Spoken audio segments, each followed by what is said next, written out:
Hello and salam alaikum. Welcome again to the fourth edition of Ramadan Reflections. We've had some amazing guests. We had Sister Nadia, remember Zana? We had Yes. Rashida. And last week we had Sister Izrida and also a brother Musaddiq from Arizona and Atlanta, and different places from around the US. And today we're excited. We have some more interesting brothers.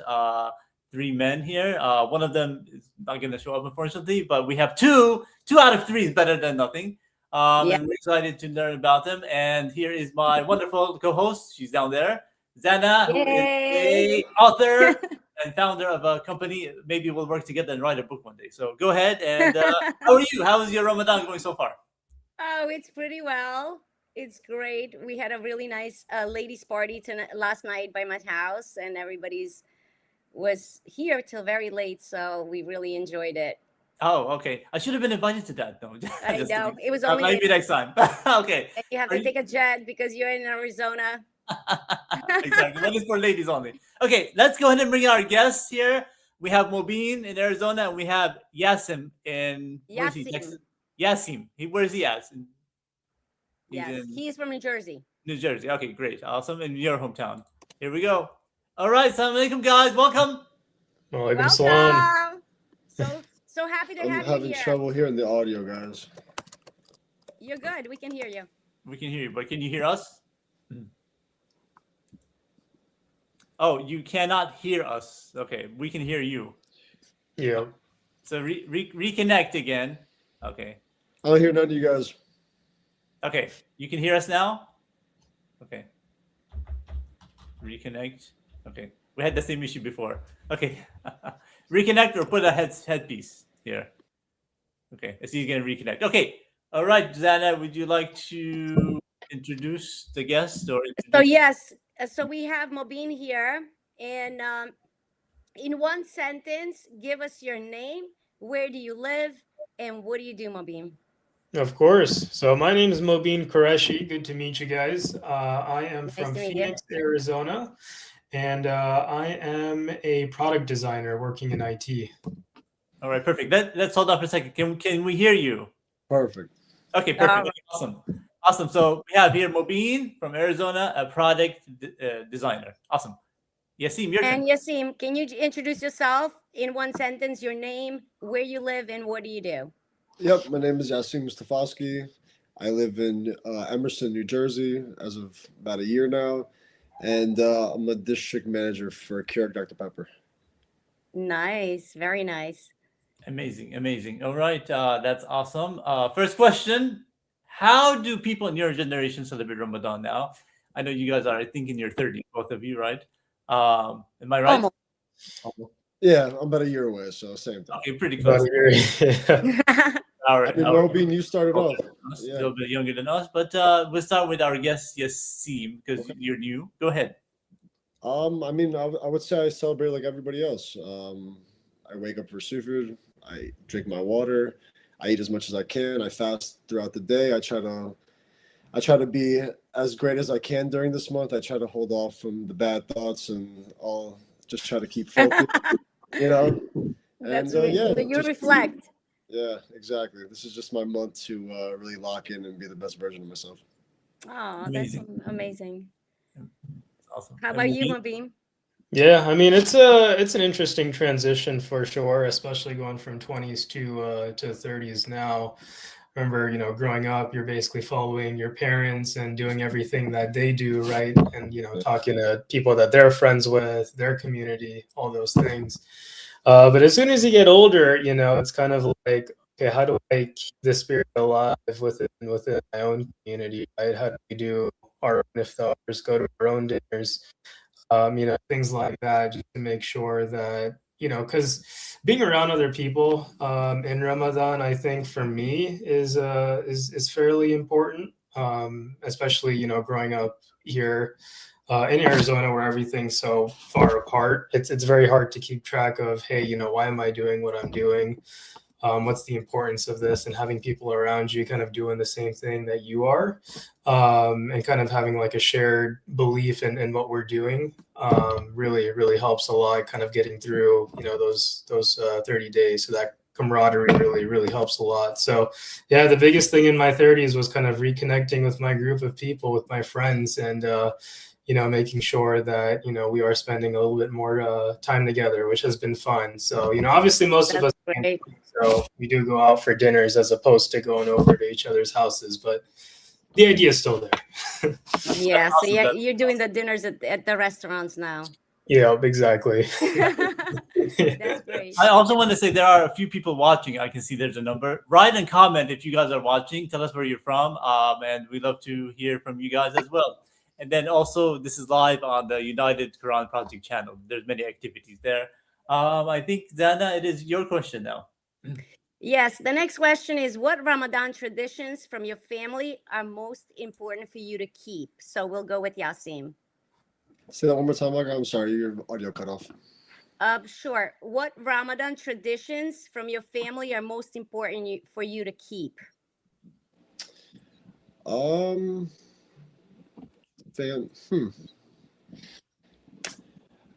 would say the fasting. I mean, that's kind of the whole point of Ramadan. Is just making sure that every day we're making sure that we're fasting and we're keeping religion first. So yeah. That's actually the tradition that it came from your family, that was given it to you, and you continuing fasting in your 30s. Yeah.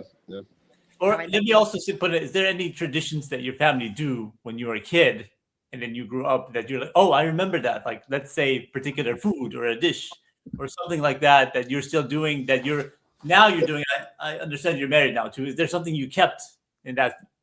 Well, it's interesting because I can only speak on my experience for Ramadan. Like, I've only experienced what I've experienced. So for me to look back and look at it as a tradition, it's just normal to me. So everything that I've done with my family, I've done in these years with my new marriage. And yeah, I mean, so for me to think of a tradition that maybe that we do particularly that somebody else, I don't think we do anything differently except for just putting our religion, forward. Amazing. Yeah. Very nice. Guess How number about two. you? Yeah, I think for me, like one of the things that we used to do growing up is, obviously when you're outside of Ramadan, you're only going to one mosque or one masjid, right? To do your Friday Jummah prayers. So you're kind of within your own masjid and you're just going there all the time. But when Ramadan comes around, one of the things that we've tried to do, especially because many masjids extend their fundraising dinners, iftars, things like that, to kind of make it a point and be like, hey, why don't we visit, because we go to this mosque most of the year, why don't we visit all the other mosques, right? And then that gives a good chance to kind of see, hey, let's go to that, how's that mosque doing, right? Let's reconnect with some old friends over there. Or how's the mosque in Scottsdale doing? Let's reconnect with some, friends and people over there, the one in Chandler, so on and so forth. That's one thing that I've tried to continue as well too, especially within, my new group of friends. Obviously we're still young, we can, move around, whatnot. So right now, mainly just go to the Scottsdale Masjid, but it's been a good time to just kind of reconnect and go back to, UICA, which was the masjid I grew up with, or the one in Peoria, which was, pretty good for some iftars. And then also the one in I-17. So having the chance to do that over the month is just really nice and refreshing, and then kind of reconnecting with basically going around to different places and have a dinner in different mosques. That's amazing. That's a good tradition to keep for sure. That's awesome. For me, 100%. I'd like to say for me, I usually go to a new mosque, like you said, or go to a new community, have dinner with them. Like I had a dinner with Turkish community or Bosnian community kind of thing. How about you, Zana? Do you have some kind of the tradition is for me, for my family, to call each other for dinner, for iftar dinner. So we love the dinners that we do together. So we know we're looking forward to when Ramadan comes. We know we're gonna connect. So it's connection. Amazing. With that, it's my question now to them. Okay, go ahead. That's why Mr. Mobeen here, Mr. Q here.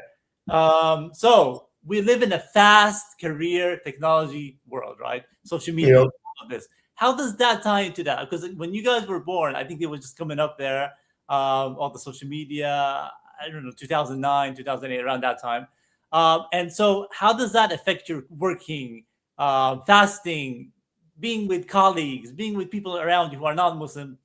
how does that affect you? Do you tell them or do you keep it to yourself? Like for me, I was excited when Ramadan comes out. I would tell people. I had one guy, what Yeah. was Ramadan? Oh, and he would be like, oh, I don't eat until 6 anyway. So I would tell these Americans or non-Muslims what it is, and they had no idea what it was.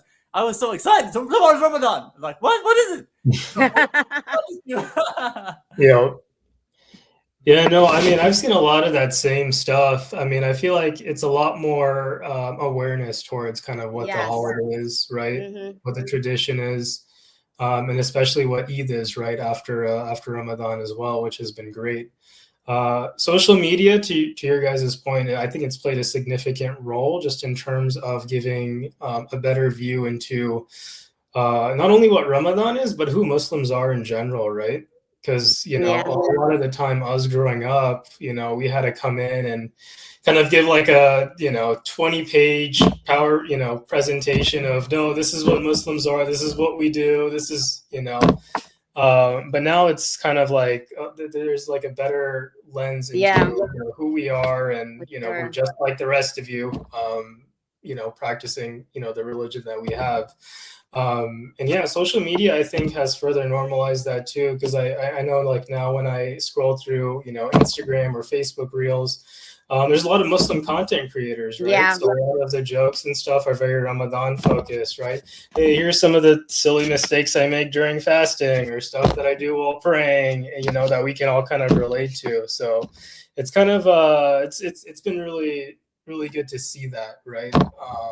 And it really kind of just helps a lot knowing like, oh, I thought these silly things were just between me and my family. This is kind of what everyone experiences as Yeah. a whole, right, as Muslims. So that's been really neat to see. Very nice. Amazing. And our first guest? Yeah, I agree. I mean, to piggyback what Mobeen said, like it's really just exposure. Like my mom, if for it to leak over to even a person of my mom's generation to come to me and say, I think I've never seen more Muslim people on social media and all stuff. So it's I think it's beautiful. Also for us that's fasting, sometimes the days get a little hard. Nothing's more distracting than social media to pass the time. So, I think it works out beneficial for everybody. Well, in No, terms it of, definitely does. like, do you guys work remotely or do you guys work in the office in terms of that? Yeah, How- I travel. Oh, you travel for work. Yeah. Oh, okay. I'm constantly driving. I'm going to different locations. I'm constantly moving. Yeah. Got you. Okay. Like I had last week, it was Pi Day, if you know what Pi from math. Yeah, okay, So 3.14. on Friday, I was in the office. I go once a week, and they were like, "You want to come there?" So I told them Ramadan, and they said, "Oh!" And so they started giving me a story. My daughter was there. They spent time in Tunisia, and then all these stories about that. So they kind of relate to you, and like, "Oh, well, think about you when we're eating that pie." I'm like, "Okay, yeah, thanks, buddy." So not like that, So, but they have that connection. They're minded. They want to learn. They know that.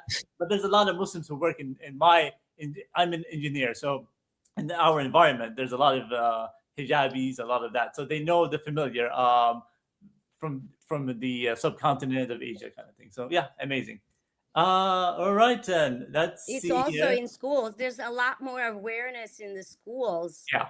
Because I go to the educational system sometimes and I see that everybody's aware of Ramadan now, as opposed to previous years, So, and what we're doing right now, it's great. And I want to thank everybody for doing this show for us and creating awareness for other people to get to know us and, what do we do for Ramadan and how we're reflecting and what are we doing throughout the whole month. So Yeah, thank you. I just thought of a thought. So when my sister was in the band back in the middle school, the teacher did not know how to pronounce, and Mobeen knows my sister because we were in the Sunday school. So Yeah, she that's right. would say not Ramadan.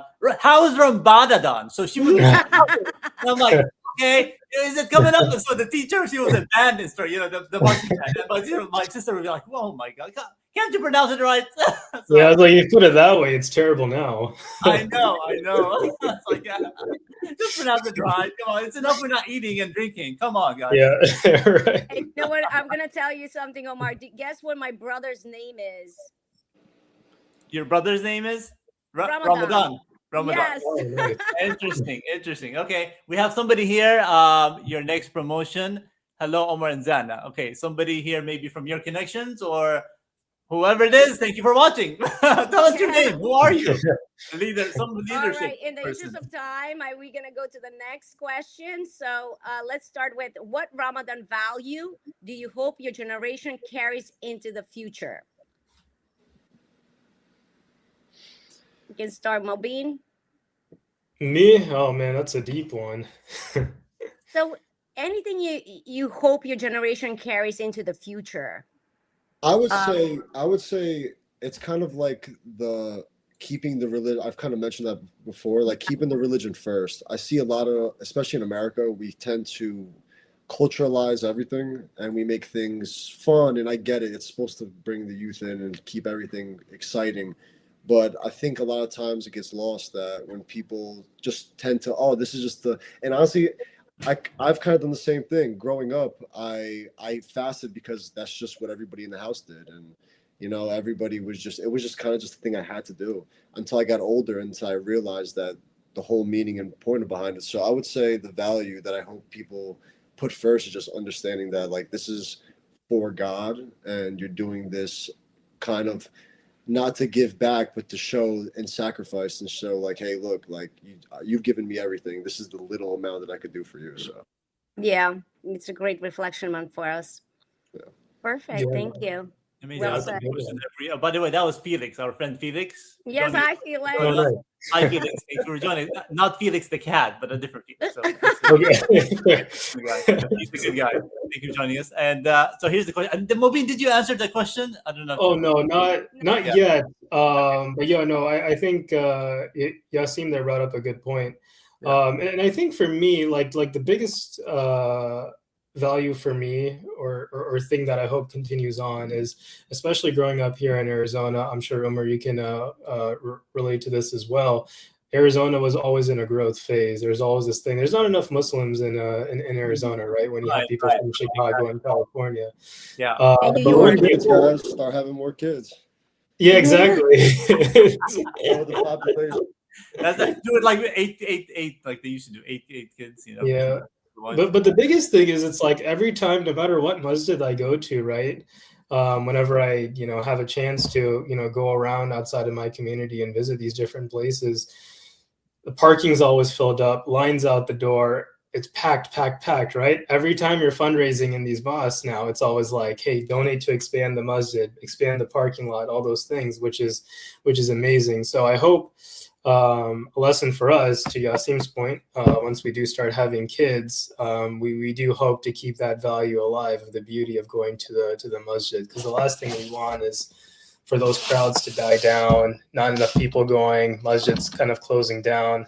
I think we're in a good opportunity where we have presence, and we just gotta keep it going. And Yeah, I think it could just get lost, just doing everything routinely every year, especially if you grow up in a household where everybody is doing it. You kind of just follow along. When in Yeah. reality, you have to really look at the value and what's more important and the reason why we do everything. I think that's where I think we're both kind of getting at. Yeah. Oh, Good 100%. point.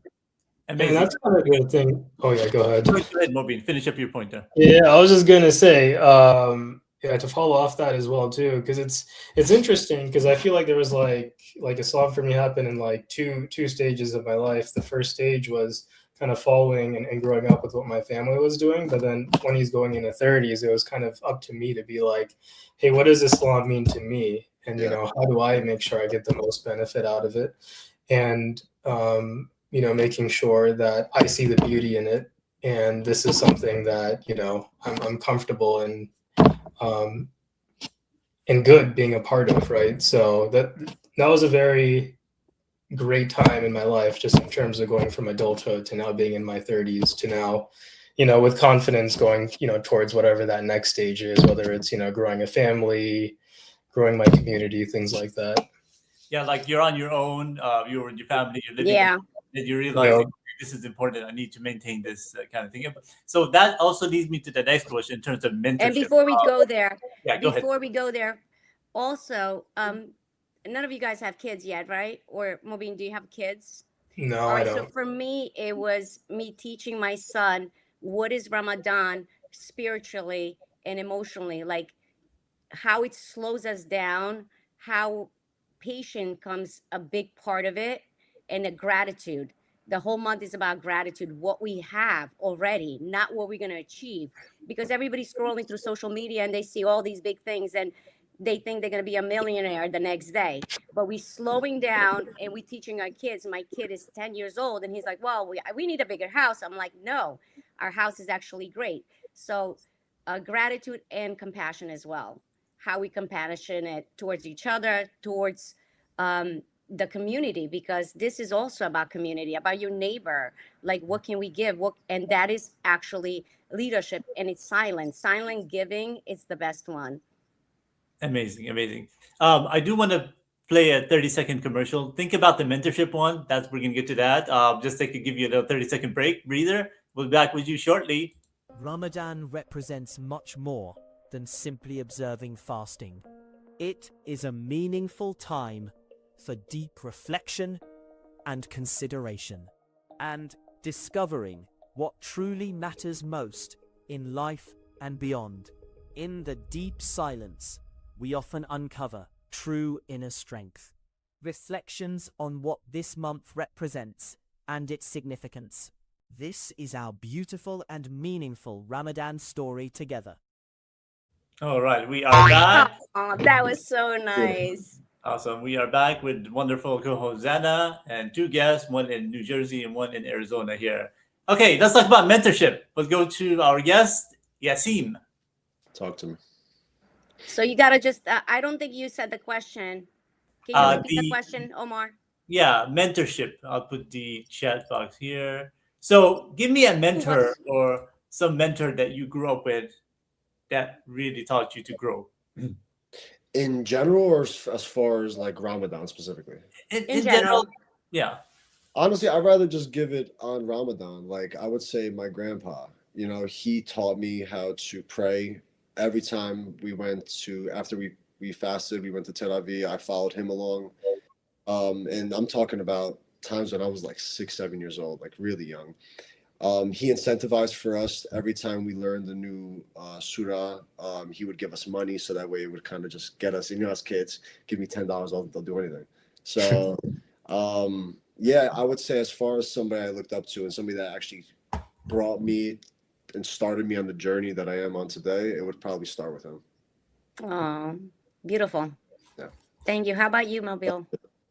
Yeah, for me, kind of growing up, I remember there wasn't really many options just in terms of kind of going to Islamic school and sort of all that. So we actually, I remember when I was really young, we used to drive all the way to Chandler and back every Sunday. And I was like, looking back on that, I'm like, I can't believe my parents would actually do that. But, you know, thankfully, over kind of in my area, we sort of had a Muslim presence that was growing. And we finally had our own imam and everything. So a lot of my life growing up, I would say my biggest mentor was Imam Didmar Faya, who's the current imam of UICA. So through him and kind of the Sunday school and the opportunities that provided, it gave me, you know, one thing is, number one, to meet all the other Muslims that are kind of around me and in my area that are around my same age, which really helps a lot. And then kind of the second thing, just learning about kind of like the basics and foundations of Islam, and sort of the beauty of it and why we do what we do, really was great, just in terms of kind of making sure I developed a good interest and, you know, following things like, you know, daily prayers, reading the Quran, right, having a vested effort in sort of doing that.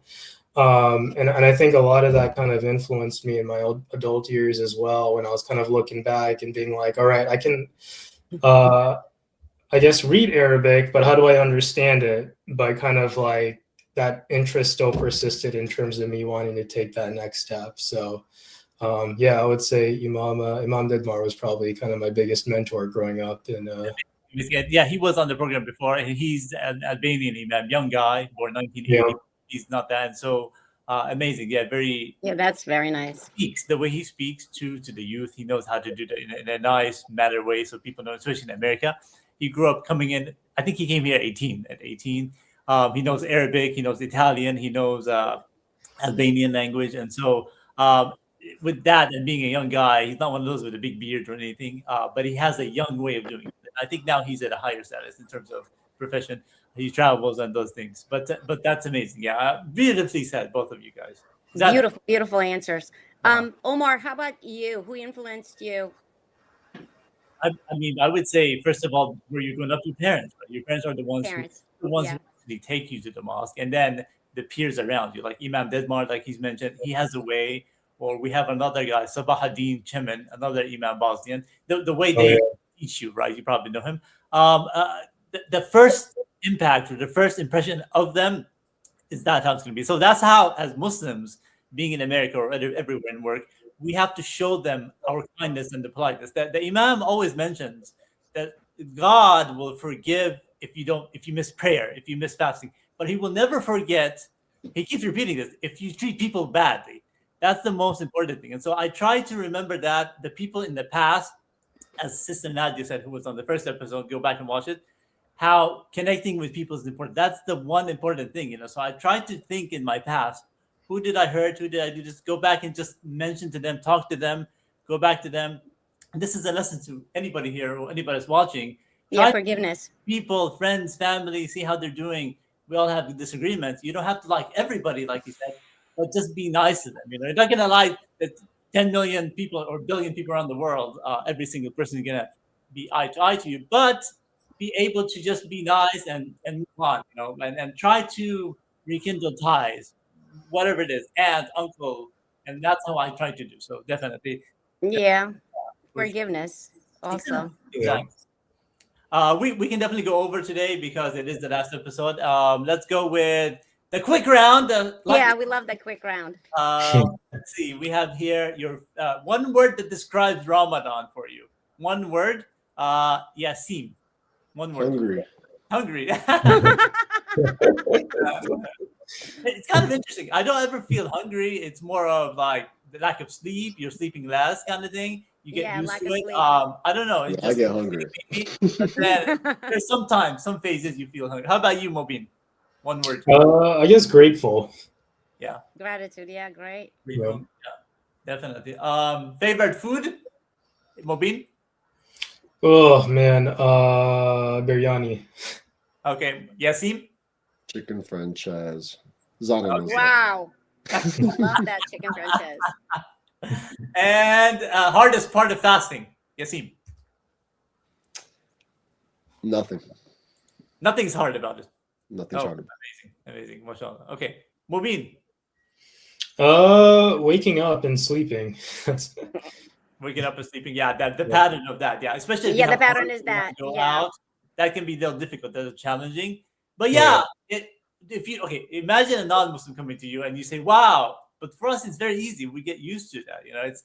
I was talking to somebody, one of my connection, and I told them how it helps your health. It helps you, this, and they were interested in it. So, uh, they need to know that it helps you in your health, cholesterol, other Well, things too. fasting. Yeah, fasting is Exactly. actually very healthy. So I'm gonna go with the another quick round. So favorite Ramadan dessert, Yasim. Cookies. There you Good. go. Chocolate chip cookies. Chocolate I'm chip. trying to think because I was in the middle. I was like, You- do I you- want chocolate cake? But honestly, like I like the classic cookie. I'll just think. Okay. And guess what? We're gonna send you a box of cookies after. So Let's go. Yeah. Thank Oh, there you. you go. How about you, Bomin? Me, I had a chance to try. I hope this is what it's called, kanafa, for the first time. That was Oh, yeah. really good. you haven't tried that before, Kanafa. I Never. haven't tried it before, but it was really good, so I'll keep trying it. Oh, okay. Yeah. Nice. How? Where? I'm curious. Where did you try it? Was it a restaurant or you? Yeah, that was over at so that coffee shop near the ICC Tempe Masjid. Oh, called yeah, the Moon they Cafe. yeah, they opened new. Okay, that's Yeah. amazing. Oh wow, that's It's awesome. almost 24 hours. It's open, I think. Yeah. That's right. Yeah. All right, Okay. last quick round of question. One habit you try to keep after Ramadan. Prayer. Good one. Yeah. Mobin? I'll double down on that. All right, good one. You know. All How right, about you, Zana? Would you mind answering that one too? And then I'll answer. Yes, me is just being patient, like I am for Ramadan with my kid. That's Yeah. because now I can't scream at him. I'm like, oh my God, it's Ramadan right now. Yeah. I gotta be, calm. Yeah. So I want to continue that inside of me. I just want to say, hold on, it's Ramadan for me every day with my kid. I think I would say for me, being able to find some time to read more Quran or even fast an extra day, maybe once a month or once a week, just an extra, because when you're doing that, you remember God, you remember, life is short. And that's something that you don't really do. Okay, Ramadan's over, it's time to eat. Yes, eating is good and that, but then fasting is a different dimension. You're not It like is. time. So maybe try to do once a week or a couple of times a month behind the thing to help you. Because in the past, when Ramadan came, this was like 10 years ago, you would be like worried about how am I going to fast? But then you get used to it as you get older. Yeah. And I'm going to hold you to it, Omar. I'm going to check on you. Okay. I'll wait for that text from you, definitely. Okay. After we have the chocolate chip cookies with Yassine, he's going to share Let's with go. us. But we Oh, got that's to the send next day, something. definitely. We got to Okay. send something to Mobim too. Oh, no, absolutely. Some kinafi. What was it? Kinafil? Yeah. Kinafil. You've had that before, right, Jana? Kinafa? It's I like don't know. If I see it, I know what it looks like. It's like Kadaif, we call it. I don't know if it's Kadaif. Yeah. I think it's different. I think it's a little I think different. it's the same. Yeah, it might be the same. Okay. I have to see a picture. Yeah, it has a different name. I think we're almost ending here. Okay, one sentence that makes Ramadan special to you, Mobin. Reconnecting with well, I'm always connected with family, but actually deeper connection to family. Everyone's it usually is a good busy. We don't have time to talk to each other. Yeah, Reconnection with family. That's a privilege. that's needed. By the way, there are 10 people watching right now. So Oh, okay. wow. That's awesome. Whoever you are, please comment. We want to know. Are you in Alaska? Are you in Greece? Are you in maybe you're in Macedonia right now? We want to see where you're watching from and learn about And Ramadan. what's your Maybe favorite we have a new dessert? convert. I want to have my first shahada one day. Okay, go ahead, Yassine. Yeah, I mean, I would say the same thing. Even though I haven't really followed that, I feel like I've never been more isolated in Ramadan in my whole life than this year, just because the days are just longer. But I would say the best thing about Ramadan is sitting down with your family and having dinner. I think there's nothing more important than that. Amazing. We have somebody here. Is this a relative of yours, Yassine? That's my Layla. Okay. Layla. Hi, Hello. Layla. Amazing. Awesome. All right. Thank you for joining us. And I think we are at the closing point here. Anything? Let's have you. I'm going to just appreciate everybody who's here. All the guests we've had. We had 2 guests today, 2 guests last week. Another. We had 6 total. And we're going to be doing more of these events, kind of thing. I do 2 shows. I do a quiz show as well online, and I do a podcast every other Sunday, and we take pride in that. It's a fun show. And then Mobin was on those shows, and Zana as well. I'm approaching 100, and so appreciate everybody who's been on these shows.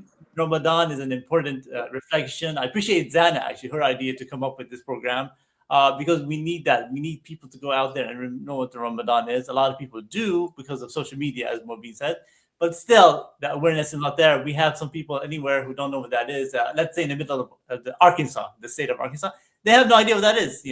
A lot of different people there who are unaware, mostly Christians, but we need to get people aware of what Islam is and what it really is from non-genuine people. Absolutely. Go ahead, Zana. Closing thoughts. Yeah, closing thoughts. Thank you, everyone in the past cast that came here on this show. It is truly about reflection and what we're doing and how we celebrate as Muslims around the world for this Ramadan. So I wish everybody a beautiful Eid. Happy to all of you. And hopefully we see each other again next year and for a different kind of show, but very similar. Amazing. Also, our guest, your closing thoughts. Our friend Yassim from New Jersey. Go ahead. Your closing thoughts. Yeah, nice meeting you guys. Thank you for having me. It's been a pleasure. And I love you, Aga. Thank you. Awesome. Hopefully we'll meet in person one day and we'll have iftar. Yeah, we're coming to Arizona because it's cold in New Jersey. Oh, there we go.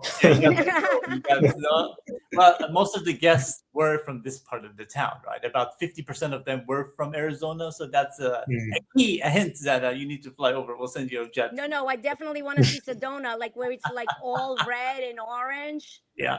Oh, it's a Yeah. great time. It's a great Yeah. weekend. Yes, I'm dying to do that. Uh, So well, thank you so much. and then that Eid or Bayram, which is the first day of spring, which is Friday. Hopefully, Mm. you guys also agree with that. Most people are agreeing that it's Friday. Yeah, it's right. So hopefully, you guys have a good day on that day. And let's talk about that a little bit. What are your Eid traditions for a bit? Because this is the last episode during Ramadan. We'll Oh, talk that's about that a right. little That's bit. good. If you want to do that, let's do that. Let's talk. Let's start with Mubin. What is the Eid tradition? Probably go with family, go to the prayer. Something. Give us something different, maybe that you might do. Something different. I mean, like, I don't know, for the past at least the past 5 years, donuts have been a very constant theme in Eid. I mean, I don't think I've had more donuts than I do at Eid. It's usually donuts and bagels, right? So those are like two fond memories that I have, and I'm But sure I'll have both of those same things again with on Eid. sprinkles on it, Mubin, sprinkles. With spring. Yeah, exactly. Gotta have the sprinkles, otherwise it doesn't taste right. Uh, but yeah, that's biggest thing. But I think usually what we do is, I mean, the first thing is you try to wake up, make sure, because like we have to do the prayer a little bit early because it gets really hot afterwards, right? Yeah. So the prayer starts at 7, then you go listen to the khutbah and everything, meet everyone, get your donut and bagel, come back home, take a bunch of pictures afterwards, right? Talk to family, talk to relatives, talk to extended family, talk to family you didn't even know were your family. You guys know what I'm talking Text about. messages from people you know. You get a text message. Yeah, exactly. Mubin, do And yeah, you that's guys go to? that's about it. Let the day go by. Yeah, I have a question. Do you guys go to people's houses, like your family members, your uncles, aunts, in the 3 days? Because that's what we do in our tradition. You do? Yep, yeah, that's a big thing. I remember like growing up, especially, there were like we would go to like 5 parties at one time, but You cut them now the down. gatherings are like more spread out over like the next week or two, so it gives like some nice breathing room as opposed to stuffing your face every hour. But no, that's always a good time as well too. Yeah, Yassine, what are you looking forward to this Eid or this Bayram? Well, like our normal tradition would be like me and my dad would wake up in the morning, hit the mosque, and then afterwards we'd pick up a tray of baklava, head back to my house where my mom and sister and grandma will be waiting, all dressed up. They would have breakfast ready for us.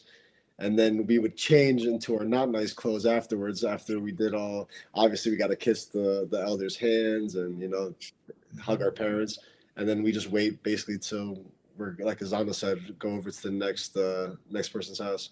But Yeah. Moby did unlock an intrusive thought because like something about donuts for some reason makes sense for you. Like even when you walk out of the mosque, there's just a bunch of Dunkin' Donuts there. It's kind of just part of it. So So it's a tradition also in New Jersey as well, right? Not just every time I walk out for yeah, I Eid, guess you guys have the it same menu. unlocked it for me too. 'Cause That's I had the crazy. same I didn't know experience. about the donuts tradition in the mosque. Yeah, that. So when we went to the Albanian, they would have that also. Even like Yeah. Everywhere. I remember Mobin knows that they would have like we have donuts because they own the bagel shop. Maybe also in Jersey, but they own bagel shops. A lot of the Yeah. Albanian people, and so they would bring a lot of donuts. So bagels and stuff. Yeah, it's awesome, amazing. So We do Dunkin' Donuts here because that's kind of our spot. I yes, don't know yes, if you Yeah, it's the East Coast spot, right? Duncan mainly. yeah, East Coast thing. Yeah. Yeah. exactly. How about you, Dan? Any traditions that you do? So you visit people and stuff like Yeah, that. we eat lunch together, everybody, my family. I go to my brother's house. That's where my mom lives. So my niece, nephew, everybody gets together. We have a beautiful lunch. And traditional food is, I would say, rice with meat, you know, uh, a lot of salads, definitely baklava for dessert.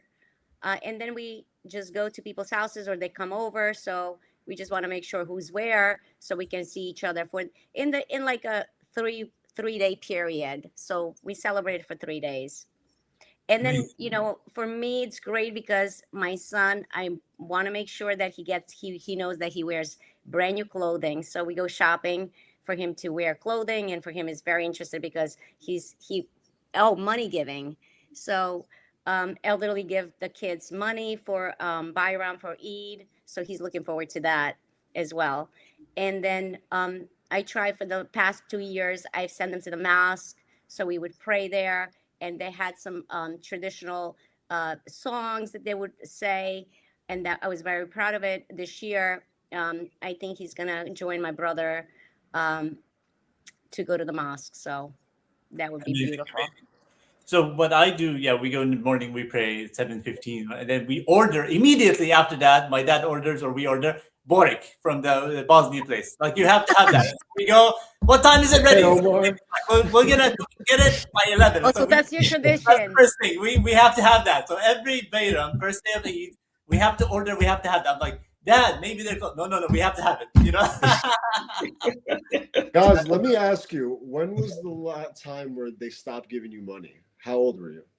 Probably 15. Well, as soon as you get a job, which I got a job that's like 15 is pretty good. Yeah, I feel like I so stopped my getting grandfather, though, he would actually send us for our birthdays and for Eid in the mail. He lives overseas, and so and when he passed away, until I was in my 20s, I think, and then I was like, I have a job. Oh, you have a job? Thank you, alhamdulillah. You take care of it. Right. You give me, but my parents were, I mean, as soon as you got a job, they're very open. But now I help them, but I can. But I think around that age. So yeah, so that's a good conversation to even think about too. Yeah. Yeah. So definitely. Normalize giving adults money.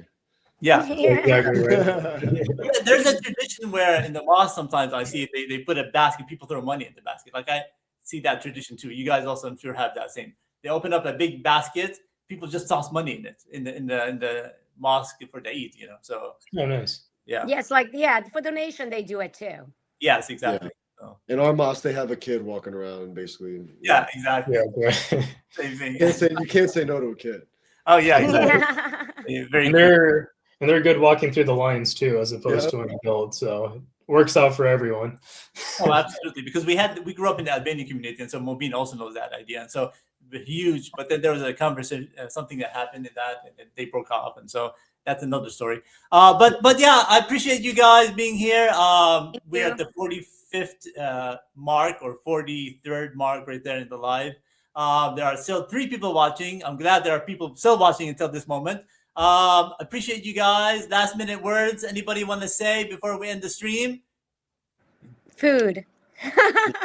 Food, hungry. I know you guys are about to eat now, almost. Enjoy your iftar, guys. Yeah, enjoy your dinner. Thank you so much. Thank you guys. Thank you, Zana, again. Thank you, Mobeen. Thank you, Yassine. Thank you for our guests. Stick around for a second. I'm just gonna end the stream, and we'll be back hopefully again for more episodes. And salam, guys, and have a wonderful Eid. Stay safe. Don't go and do anything wild and crazy, and just stay in the zone, okay? And keep up with everything in terms of the Islamic identity. All right, guys. Salam alaikum. Cheers.